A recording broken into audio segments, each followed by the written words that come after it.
खबर शामिल करते हैं सियालकोट से। Report Azhar Jani, senior reporter PNP sports news Sialkot. GSL edition 7 का आज खेले जाने वाला इफ्तिताही मुकाबला अलवतन सीसी पिंडी पंजवाड़ा ने राइजिंग स्टार सरहाली को शानदार व सनसनीखेज मुकाबले के बाद 22 रन से अपने नाम कर लिया। इस बड़े इवेंट में अपना शानदार आगाज कर दिया। पहले बल्लेबाजी करते हुए अलवतन सीसी ने बेहतरीन बल्लेबाजी की और 198 रन का शानदार हदफ सेट किया, जिसमें नजम की जानिब से कमाल का लाठीचार्ज किया और खूबसूरत 65 रन बनाए। इनके साथ साथ मोहम्मद तलहा ने शानदार 50 रन की इनिंग खेली और फुरकान बाव ने 39 रन बनाए।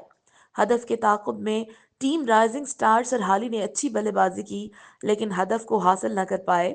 22 रन से ये क्लोज मुकाबले हार गए। बंटू भाई की शानदार बल्लेबाजी रही, 48 रन बनाए। अलवतन सीसी की जानिब से बॉलिंग में हैदर शाह ने अपना जादू दिखाया और 4 विकेट हासिल किए। साथ में मुअज्जम शाह ने 2 विकेटें हासिल की। कप्तान मुर्तजा खोखर ने 2 विकेटें हासिल की।